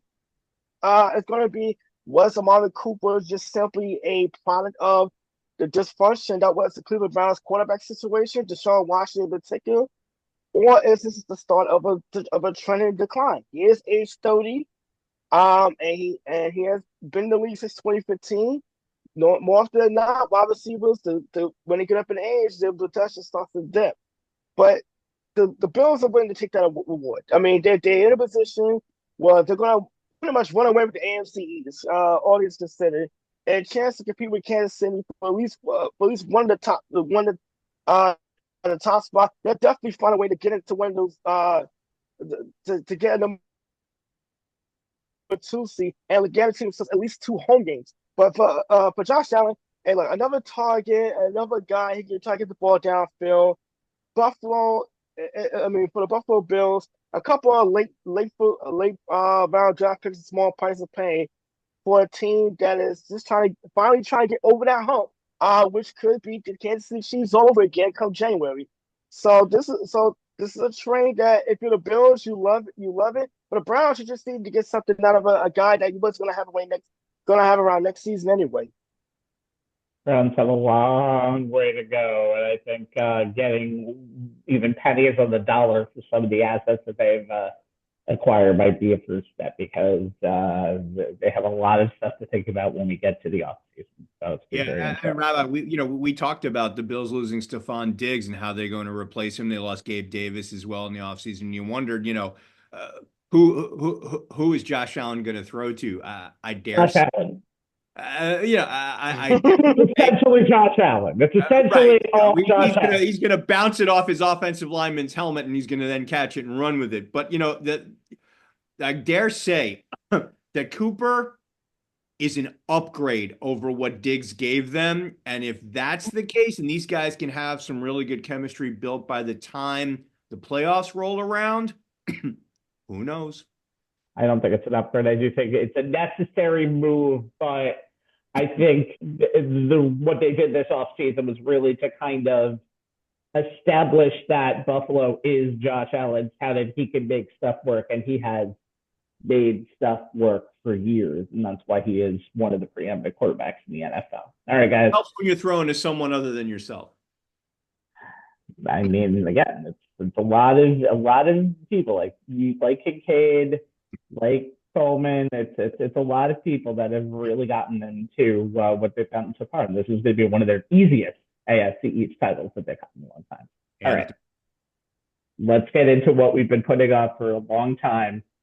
Yeah, it's time to get to our local baseball postmortems. We got to do it, guys. Let's just close the book and do it. All right, the New York Yankees' first World Series in 15 years, which we talked about last show, did not end in a happy ending, not in the least bit. Last Wednesday, the quest for 28 ended, and will begin again next season as a 7-6 Game 5 loss at Yankee Stadium gave the Dodgers the World Series and Yankee fans the irrational fear of the scariest words in the English language, top of the fifth, as Yankee fans will now have to hear those words for decades to come. However, this was the most successful season in a decade and a half, positive side. So let's take a look at the goods and the bads of the Bronx Bombers 2024. And since Jay is a resident Yankee guy, he gets to start with the good. Yeah, I mean, the biggest positive takeaway from the season is, you have to go with the historic season put together by Aaron Judge and Juan Soto. And granted, season didn't end the way that Yankee fans, including both the Rabbi and myself, hoped it would with World Series title number 28. But the first of what we hope are many future seasons of them batting back-to-back. Aaron Judge and Juan Soto put up a combined offensive performance through the ages, which is saying something when the history in question is this team's, and it did result in American League pennant number 41 in a season that had their names repeatedly mentioned in the same breath as Babe Ruth and Lou Gehrig. Judge is considered a lock to get his second AL MVP after leading all of Major League Baseball in home runs, 58, RBI, 144, walks, 133, on-base percentage, 458, slugging percentage, 701, OPS 1.15, OPS plus 223, weighted runs created plus 218, times reaching base 322, and Baseball References wins above replacement 10.8. Oh yeah, he had a 322 batting average, which was good for only third in all of Major League Baseball. In any other year, the numbers that Soto put up would have been MVP worthy. Slash line of 288, 419, 569 with 128 runs scored, 41 homers, 109 RBI, 989 OPS, 178 OPS plus, 180 weighted runs created plus. His 7.9 Baseball Reference wins above replacement was fifth in the AL, sixth in all of baseball. His on-base percentage was second in both the AL and all of baseball. His slugging was third in the American League, fourth in baseball. His OPS was second in the American League, third in all of baseball. His runs scored led the American League, was second in baseball. His weighted runs created plus was second in the American League, third in all of baseball. His home runs were tied for third in the American League, fourth in all of baseball. His RBIs were tied for fourth in the AL, tied for sixth in baseball. His walks were second in both the American League and Major League Baseball, as were his 299 times reaching base. I'm going to remind everyone of some of those historic numbers, courtesy of the Athletics' Jason Stark. starting with the power and on-base numbers that made Judge and Soto this season unlike any other pair of historic Major League Baseball teammates. They've hit more home runs, put up more extra base hits, created this many runs, worked this many walks, reached base this many times, or seen this many pitches at the same time in the same season, except for one other pair. And that pair also called 161st Street and River Avenue their subway stop.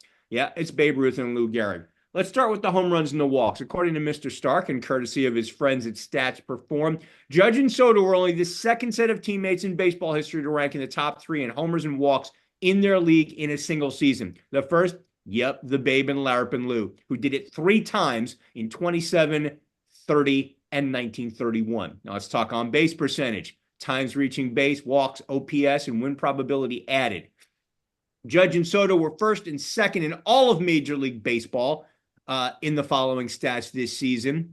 On base percentage, Ruth and Gehrig did it in 1930. Times reaching base, Ruth and Gehrig did it 4 times, 1927, 28, 30, and 31. Walks, Ruth and Gehrig in 1927. Ruth and Gehrig also led Major League Baseball in OPS in 1927, 30, 31.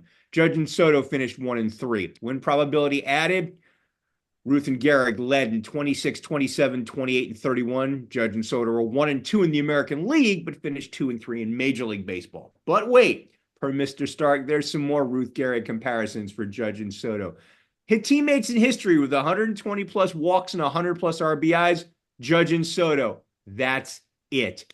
Ruth and Gehrig never did that. If you lower the bar to 115 RBI for guys who played in only 154 games, then one other duo shows up from their era, and it's Ruth and Gehrig in 1931. Teammates in history with an OPS plus of 177 or better in a full season, Judge and Soto this year, Ruth and Gehrig 5 different times. Teammates with 600 times on base combined. Judge and Soto totaled 621 times reached base combined this season. Ruth and Gehrig accomplished that 4 times. Both are the only sets of teammates to reach base at least 290 times in a single season. Teammates with 40 plus homers and 285 plus times reach base apiece. Judge and Soto this year, Ruth and Gehrig 3 times. This season, no other Yankee regular not named Judge or Soto had a batting average above 273, an on-base percentage above 330, a slugging percentage over 500, an OPS over 825, an OPS plus above 130, or a weighted runs created plus above 110. 2024 was one of the most epic seasons ever put together by a pair of Yankee teammates. The comparisons to Babe Ruth and Lou Gehrig were legit. Here's hoping Hal Steinbrenner backs up however many Brinks trucks it takes to keep Aaron Judge and Juan Soto batting back-to-back in the Yankee lineup for years to come. There's usually only one Brinks truck that has all of the money. You don't have, if you back up. No, in this case, it may take more than one. I feel like you can put the $700 million on one Brinks truck and you'll be happy. And it'll be happy. I don't know. Anthony's our resident authority on how many Brinks trucks have to get backed up to pay a guy. I feel like one. Are they going to need more than one to pay Soto? You're going to be about 4 or 5. I mean, there you go, Rabbi. Yeah. Anthony is our resident expert on the number of Brinks trucks that require backing up to pay a guy. There you go. So that's kind of the way to unload that. Anyway, let's talk about the bad that we've seen. For every action, there is an equal and positive opposite reaction. Yeah. Well, it's called sucking. So let's talk about what was going wrong for this season for the Yankees and kind of be fixed. Yeah, it's a funny thing about when I asked you, where do I go in this direction for this segment? Now I was gonna talk about Alex Verdugo, maybe Gleyber Torres, their on-play percentage being 100%, 100 points lower. Anthony Volpe kind of being up and down his second season on the big league roster. Anthony Rizzo being a huge disappointment and also injury prone. But when you brought up the errors, I mean the field of mistakes, I was literally just under the impression that okay, maybe he's talking because of what just happened in Game 5, and it's an emotional thing. Boy, was I wrong, because I went up the Yankees into the postseason literally has one of the worst defensive teams in the major leagues, even to my amazement. And I keep me wrong. I'm a Mets fan. We had our own defensive issues in the playoffs, but nothing compared to the Yankees. 93 errors, the third most in the American League, the seventh overall. All season long, the Yankees made bad footing mistakes, even worse base running blunders. We saw a couple in game 5 of that series. And by the way, Josh Chisholm's going to be very lucky he was able to hustle to second base before getting thrown out. Otherwise, one of those runs wouldn't have counted. There was and then you look at in the postseason, the Yankees made 9 errors in 14 games, and it felt like it was a setup to everything that happened in Game 5 of the World Series. By the way, the .984 field percent is 24th in the majors. So it just seems like it was almost like Yankee-like. Yeah, it was definitely, and I hate saying that word. It was very un-Yankee like. And when you look at I hate to bring it up to you guys because obviously you're my friends, you're Yankee fans, but it has to be brought up again. A fly ball dropped by Aaron Judge, a bad throw at third base. And the most inexcusable one is Garrett Cole not covering first base on a dribbler that Rizzo clearly had some problems fielding because of the backspin, but Garrett Cole never really moved off of the pitcher's mound, and that would have gotten the Yankees out of the inning. But then also on top of that, there was a catcher's interference that took place later in the game that contributes later in the end. I think later in the game. Yeah, that contributes to the Yankees' downfall, and there was a lot of talk about Aaron Boone. Now it's Aaron Boone to be back. It's kind of hard to find fault in a guy who got his team to World Series. But this is one of those faults you can literally hold on the coaching staff because this is fundamental baseball that the Yankees did not get right at all season long. It didn't cost them against the Royals and the Guardians respectively, but against a team that was not just even, but even better than the Yankees in a lot of circumstances. And I talked about it in our last show that you could not give a team like the Dodgers extra outs. The Yankees pretty much did exactly that. And that is one of the biggest things that's going to stand out. And all season long was a problem, but Game 5 just really kind of amplified a season-long bugaboo for the Yankees that just was never solved. I remember when we were talking, Jay, and we were saying, I can't believe all of these defensive things happened in the World Series game. But then when I looked at it, I'm like, I can believe in that because that was the one thing. Because we've seen all of these Yankees postseason runs and times when they just don't hit for a lick. And now this is kind of more of just a comedy of errors in little situations. A lot of the Rojas plays in terms of waving home people that probably should never have been waved home to begin with, especially Stanton back in, I believe, Game 3 as well. It's you can take everything piece by piece, but honestly, it was just a lot of breakdowns just at the wrong time. And yes, one series it can be, but it did show that there were some fundamental flaws this year with the Yankees. Not saying, I think I told you when going into this offseason or going into the playoffs, the AL was anybody's to win. It turned out that the Yankees were the ones that won it, but still have a little work to do. And look, the complete and utter, perfect shite storm that, of defensive miscues happening all at once in that fifth inning was just, a microcosm of the Yankees' defensive struggles writ large in a single confined space. But yeah, they did have issues, though, ironically enough, the defensive metrics that you find on Fangraphs, like ultimate zone rating, defensive run saved, outs above average, have the Yankee defense, squarely in the middle of the pack. So not bad, but not great. But, they seem to make errors on, at the absolute worst times. And to borrow another Tomlinism, that you and I, Rabbi, you and I saw it at various points during the season where they inexplicably failed to make the routine plays routinely, and it often led to disaster. The other, the other thing that you could have gone with, Anthony, and this is one that has pained the Rabbi and I for a couple of years, and you kind of alluded to it.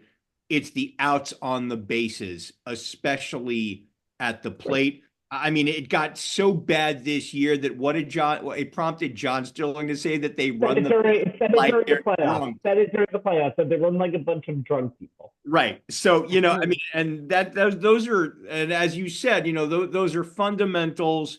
It's not that the Yankees lack baseball IQ. It's just for whatever reason, they have these issues, and you can get away with it against the Royals, who don't really hit all that much. You can get away with it against the Guardians, who again don't hit all that much. You cannot give a team like the Dodgers that many extra outs in the course of a game or series, let alone confined to a single half inning, and expect to come out unscathed. It is something they will need to clean up. All right, let's talk about off-season priorities. That to-do list is very simple.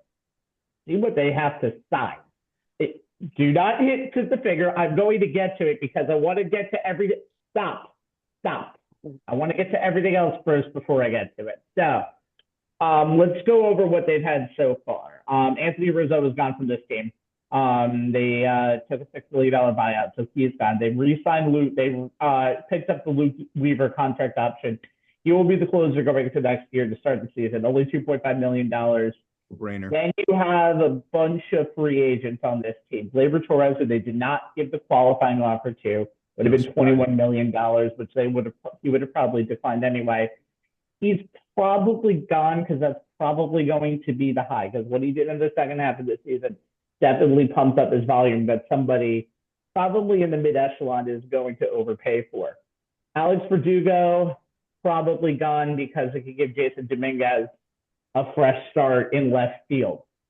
Three, I think Tim Hill will re-sign. He is the relief pitcher, should have been in this game one, but that's neither here nor there.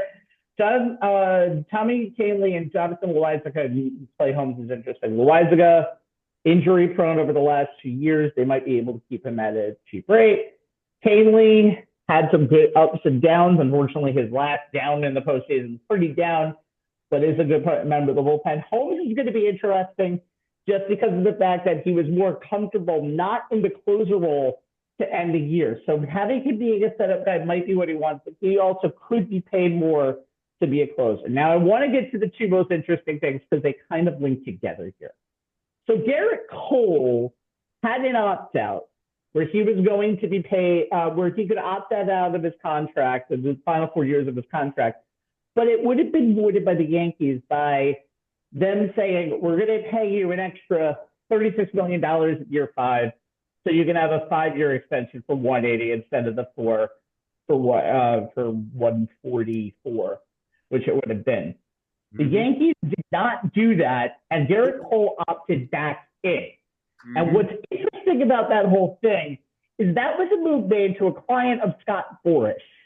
And it's a very rare situation where you play chicken and Scott Boras and his client actually flinch.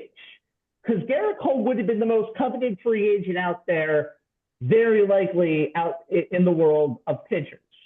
So what, of course, this leads us to is what we've always been discussing. Juan Soto's up for free agency. He got his qualifying offer of $21 million. I will give you a spoiler alert now. He will decline that in about 5.5 seconds. He is a 26-year-old who will be getting a ton of money from whoever gives it to him. The number that his contract is total is going to begin will 100% at least begin with a 6, and it will probably end up with a 7 just because of the numbers that Shohei Ohtani set on the market last year. Now, given he does both hit and pitch eventually, but what Soto does as a hitter, as a younger hitter, is almost invaluable. Plus, he does some fielding, not as great of a fielder as Judge was when they paid him. But as said before, there's going to be teams that are going to want his services. One of them is in the New York metropolitan area. So there will be bidding wars for him. But the question will be, will Hal Steinbrenner want to pay probably more than the market value of what Juan Soto was worth? I honestly, truly think it's 50-50. And this is going to define the whole offseason. And I'm hoping for the Yankees thing. I hope, obviously, for the Yankees thing, they resign it. But if he signs, he has to sign early if he leaves, so the Yankees can know what to do with the allocated money that they're going to have. Again, as Jay said, not a lot of this team hit last year, had a slugging percentage in the 600s or higher. No, one did. And that could help if you have that money. But when you had Judge and Soto, your ceiling was the roof, essentially, in the AL. So obviously you want to re-sign Soto, but the first thing I think the Yankees want to do is hope the situation gets wrapped up before you give out presents on Christmas. Yeah, but unfortunately, we know this is Scott Boras, and I don't think it's going to get resolved. I don't think it will, but that's why I kind of said beforehand, it's kind of interesting how they kind of challenge Boras on this poll thing, and they gamble. See, here's the thing with Cole, and I think that was more about what Garrett Cole really wants as opposed to Boras. It's a situation, I have talked about this on this show where sometimes I think Scott Boras forgets that he works for his clients, not the other way around. But I mean, granted, considering the guy gets ridiculous paydays for his clients, most of them are inclined to just let him do it his way, though it kind of backfired for a couple of his clients in this past off season, as we talked about coming into the season. I think this was always going to. Garrett Cole never wanted to leave the Bronx. He's grown up a Yankee fan. We all know about, when he signed initially, brought that sign with him that he had with his, as a kid. He is a Yankee. He's been a Yankee fan since he was in Little League. He is a Yankee fan for life. This is where he wants to be, and it is not so much about the money for him. This is about wanting to be here. And while that is, and to me, I don't think this will have any bearing on anything related to Soto. This is an outlier. I think the negotiations with Soto are going to play out in the usual Boras fashion, meaning he's going to drag it out as long as he possibly can, playing as many different, teams off against each other to see who's going to bite first. I don't see, to me, there are very few teams that Soto's going to just take the money, because as much as he wants to have that record for highest annual average value, he also wants to play for a winner. He does not want to go back to collecting a paycheck on a bad team. He's done that, doesn't want to go back to it. It's not, and honestly, I don't know that it's a question of whether Hal wants to. I think it's a question of he needs to. This is just like Judge all over again. You cannot allow Soto to leave, and he may not like it. He may cringe at the thought of it putting his payroll well above, the $300 million level he likes to use as the ceiling with Cashman when, they're going, when they're reshaping the roster. Soto's the exception to the rule. And in this case, I think you have to make the exception. The window is tight at this point. You only have so many years left. You got to make hay while the sun rises. And that means you paid Soto almost whatever the hell he wants. You got to keep him in pinstripes. We have to move on. Yes. But I will say that there is a difference between what Judge did, what Judge was going through, and what Soto's going through now, in my personal opinion.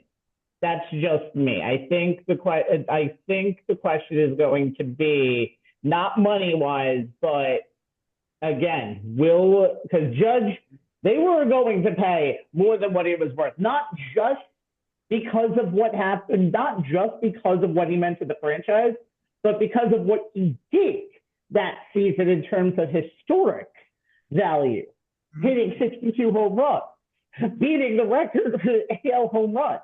I think it's a little different with Soto. It's still tremendously important, and it will be a ton more money, but I do think it's going to be considered more on is this player going to work in our system going forward? And he does. He absolutely does. But there will be life in the Yankee lineup if Soto ends going somewhere else. That's just my opinion. Let's move on.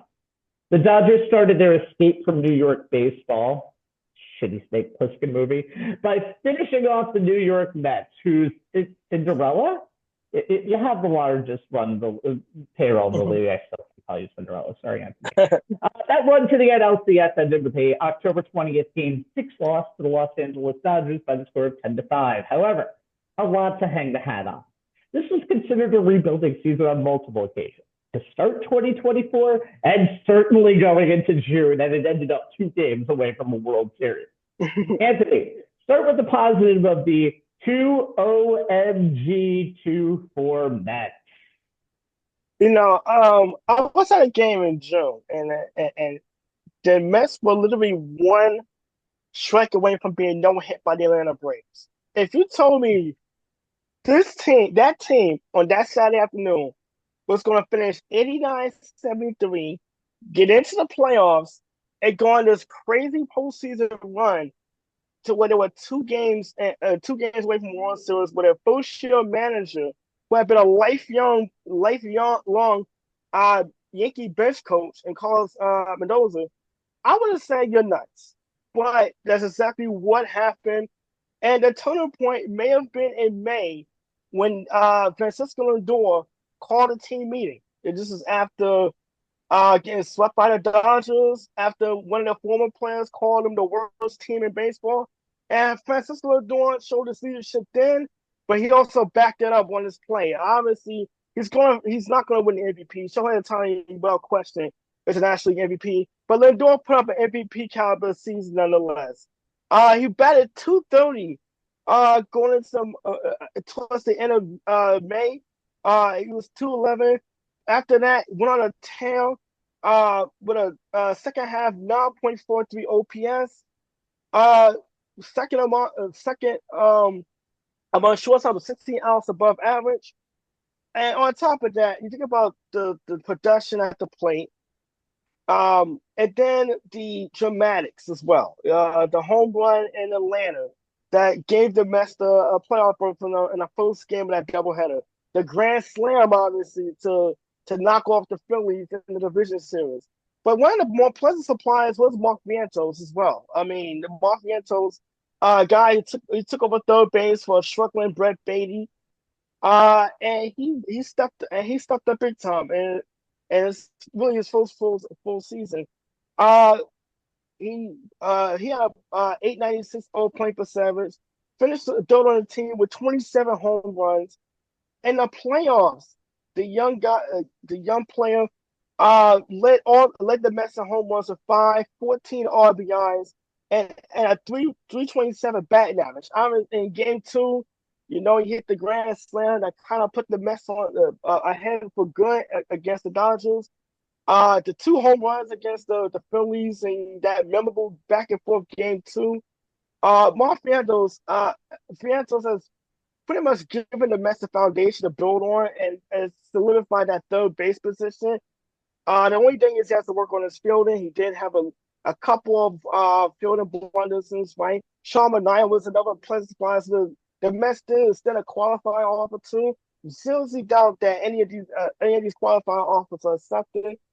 But when you look at the Mets overall, and what was the positives, it was the Mets themselves overall. I mean, obviously Lindor, Vientos are standouts, but this team, in the second half of the season, just poured it on. They had the best record in baseball, over 60 wins, and gives them, and for a season that was supposed to be a rebuild, it gave the Mets a lot to look forward to next season, and definitely something to build on.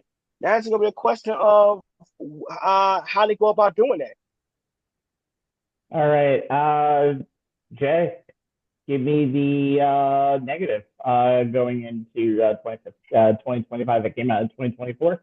Yeah, I mean, just like Anthony with the negative for the Yankees, I was kind of like struggling with how to go with this direction. And, Anthony gave me said, look at the bullpen.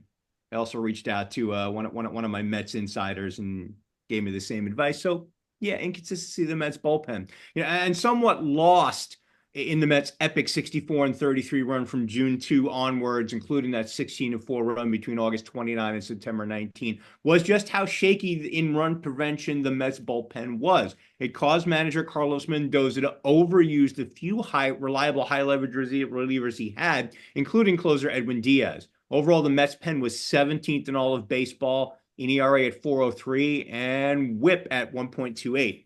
They ranked 19th in both blown saves with 25 and inherited runners allowed to score percentage at 34%. They ranked 23rd in save percentage at 61%. Ironically, the Mets relievers were tops in all of baseball in strikeouts per nine at 10.61 and strikeout rate at 27.7%, but they were 28th in walks per nine, 4.11, and walk rate at 10.7%.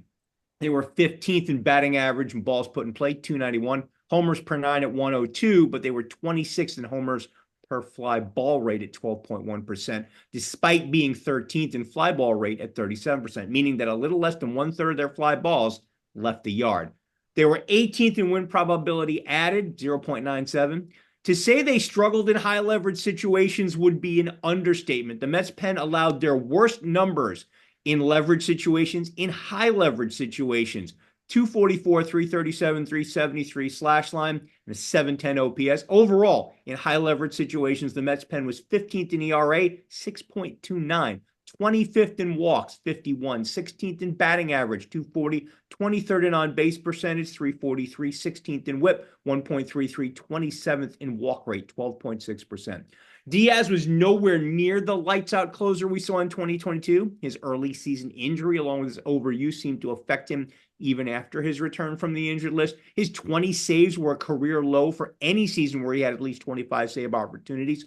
His 7 blown saves were tied for his career worst. His 74% save percentage was a career worst in any season where he had at least 20 save opportunities.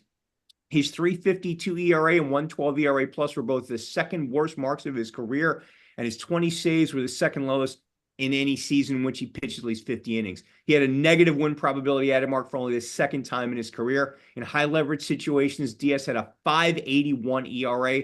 He allowed 5.32 walks per nine with a 14.3 walk rate and a 1.27 WHIP. Not what you're looking for in a closer, though the lack of bridge options to him are partly to blame. Adam Ottavino was supposed to be the primary setup man, but he was a shadow of his former self.